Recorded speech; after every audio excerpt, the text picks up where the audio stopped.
جی السلام علیکم۔ آج 8 دسمبر 2021 اور یہ دسمبر کا مہینہ جب بھی آتا ہے مجھے 1971 یاد آ جاتا ہے،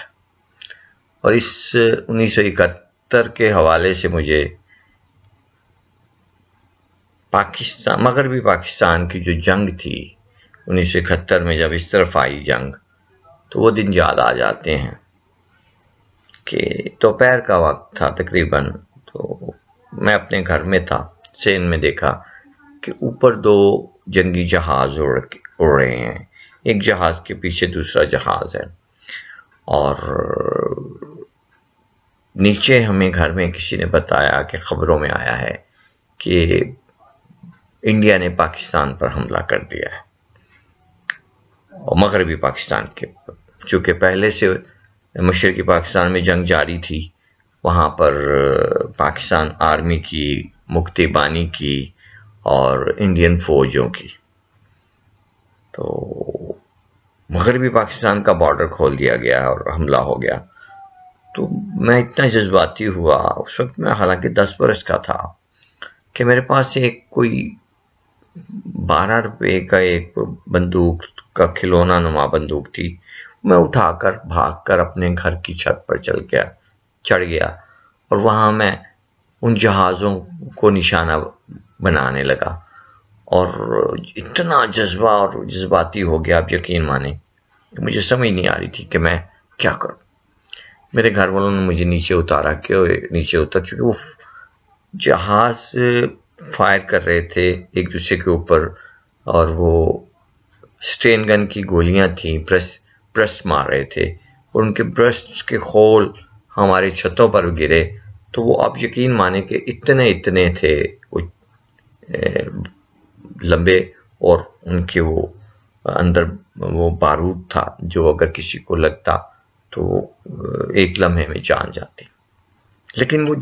جذبہ تھا۔ اس کے بعد پھر 17 دسمبر کا وہ دن آ گیا، 16 دسمبر 17 دسمبر کا، جبکہ سقوط ڈھاکہ کا اعلان ہو گیا، اور اس حوالے سے پورا پاکستان ہمارا جو تھا، اس میں ملک میں پورے مغربی پاکستان کے گھروں میں ایسے محسوس ہو رہا تھا جیسے کہ کوئی کسی کا بڑا فوت ہو جاتا ہے نا، تو پورے گھر میں سناٹا ہوتا ہے، اندھیرا چھا جاتا ہے، اور کوئی مر گیا ہو،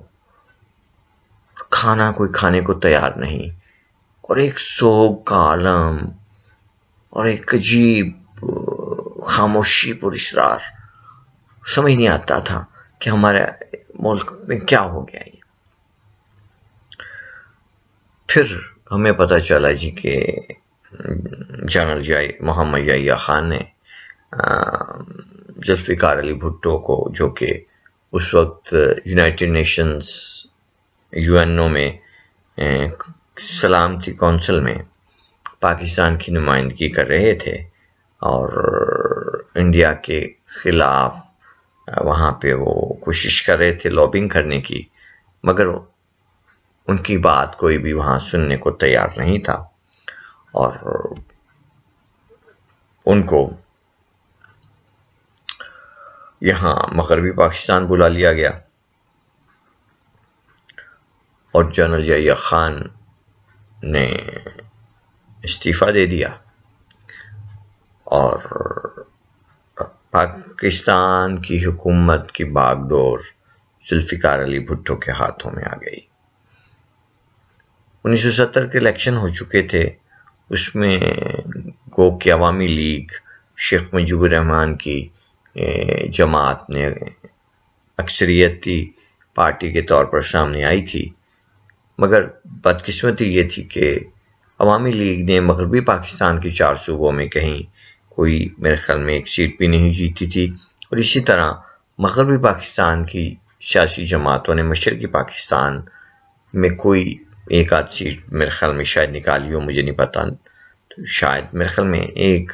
جماعت اسلامی نے نکالی تھی، مولانا باشانی کی، اور عبدالحمید باشانی کی 1 سیٹ، وہ شاید جماعت اسلامی کے حصے میں آئی تھی، ادروائز یہ عجیب سا ایک کہہ لیں تقسیم ہو گئی تھی 1970 کے پہلے پاکستان کے عام انتخابات، جسے بالغ رائے دہی کے بنیاد پر دیا گیا کہ ایک ووٹ ایک بندہ ایک ووٹ کے حوالے سے، تو وہ ایک عجیب پاکستان کے حالات ہو چکے تھے اور ڈھاکہ فال ہو چکا تھا، اور مجھے آج تک پاکستان ٹیلی ویژن کی وہ شام 6 بجے کی انگلش کی خبریں یاد ہیں جس میں ایک کلپ دکھایا جاتا ہے کہ ڈھاکہ کے شاید کمپنی باغ میدان میں، بہت بڑے کمپنی میدان میں، ہندوستان کے فوجی کمان کرنے والے جنرل اروڑا کھڑے ہیں اور پاکستان کی کمان کرنے والے جنرل اے کے نیازی کھڑے ہیں، اور وہاں پر ایک سرمنی ہوتی ہے جس میں کہ جنرل اے کے نیازی باقاعدہ طور پر جنرل اروڑا کو اپنی پستول پیش کرتے ہیں، اپنے کراؤنز اتار کر دیتے ہیں، اپنے سر سے ٹوپی اتار کر ان کے ہاتھ میں پکڑاتے ہیں۔ یہ وہ کلپ مجھے آج تک یاد ہے، اور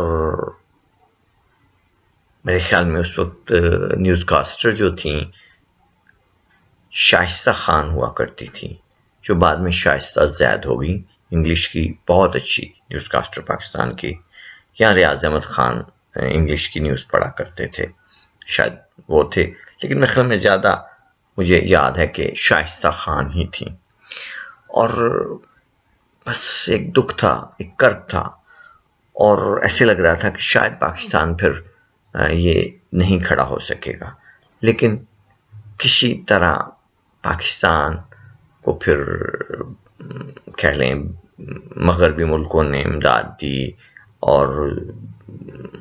ذوالفقار علی بھٹو نے چائنا کے ساتھ تعلقات بہتر کیے اور ایک ماحول بنایا اور ملک کو دوبارہ ایک بہتر راستے پر چلانے کی کوشش کی، اور اپنی حکومت کو استحکام دینے کے لیے انہوں نے 1973 کا آئین بنایا، اور پھر اس آئین کو منسوخ کیا کر 1977 میں جنرل ضیاء الحق نے 6 اور 7 جولائی کے درمیانی شب، چونکہ 1977 مارچ میں ایک الیکشنز ہوئے، اور ان الیکشن میں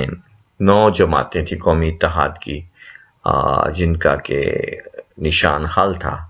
اور ذوالفقار علی بھٹو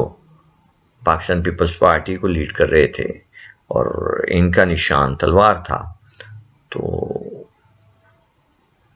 چونکہ ذوالفقار علی بھٹو کی پارٹی حکومت میں تھی،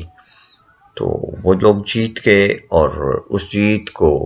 قومی اتحاد والوں نے دھاندلی زدہ الیکشن قرار دے دیا، اور دھاندلی کا لفظ ہم نے پہلی دفعہ وہیں سنا، اور اس دھاندلی کے خلاف پھر ایک تحریک چلائی گئی قومی اتحاد کی طرف سے۔ وہ تحریک پھر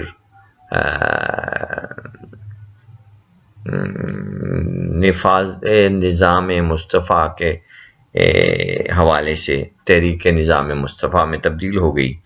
اور 7 مارچ کو الیکشن ہوتے ہیں 1977 کو، اور 6 اور 7 جولائی 1977 کو ذوالفقار علی بھٹو کی حکومت کا تختہ الٹ دیا جاتا ہے، اور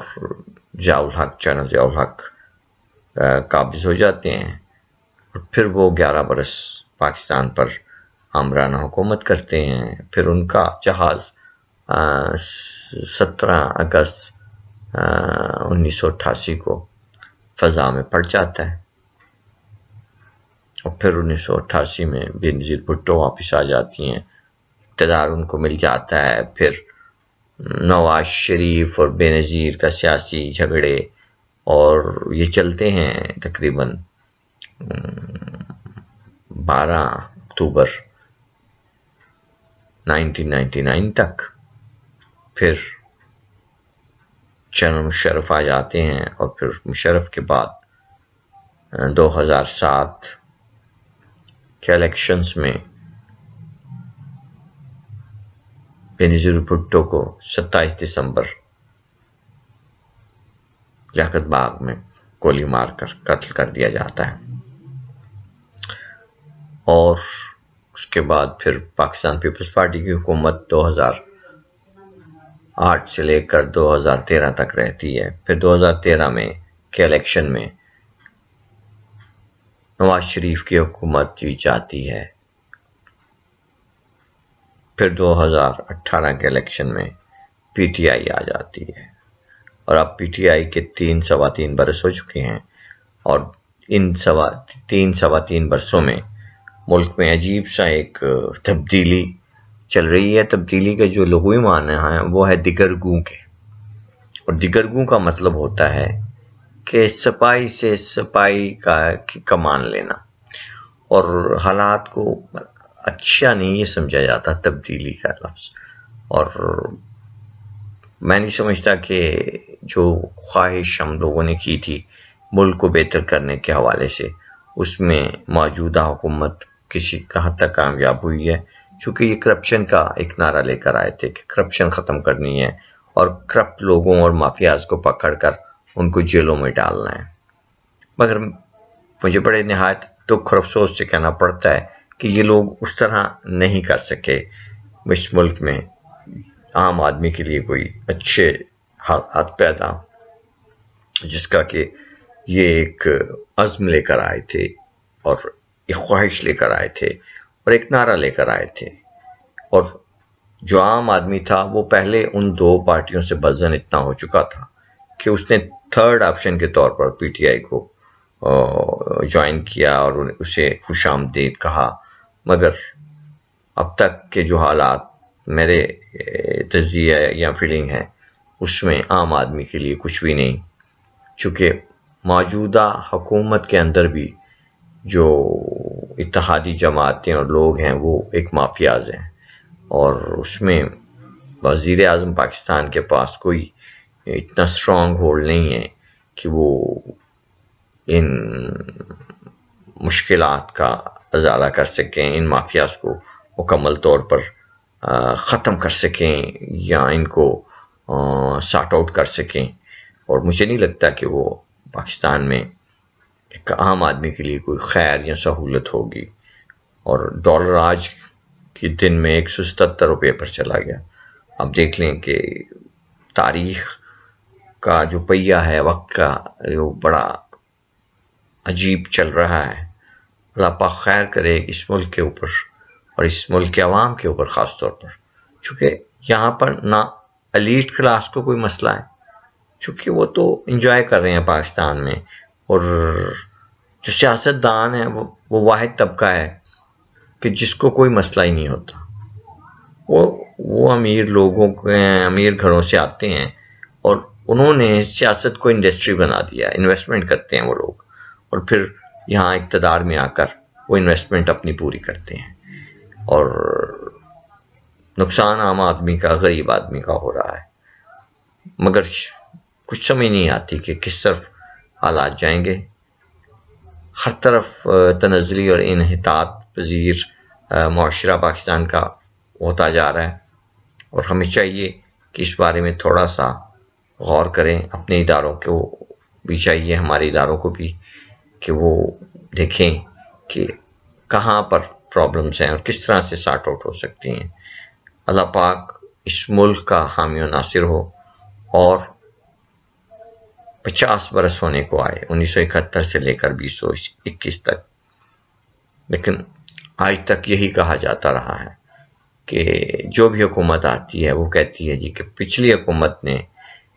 ملک کو تباہی کے گڑھے تک پہنچا دیا تھا اور اب ہمیں ٹائم دیں, ہم اس ملک کو خیر اور ایک ترقی کی طرف لے کر جائیں گے.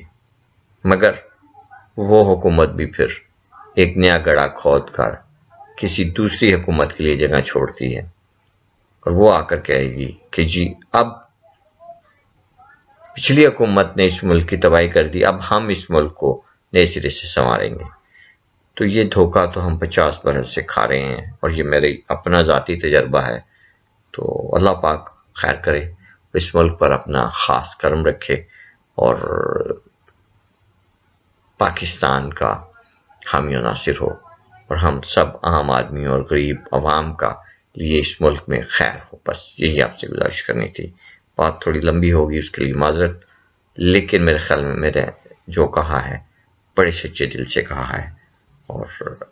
اگر ٹائم ہو تو ضرور اس کو سنیے گا۔ بہت شکریہ۔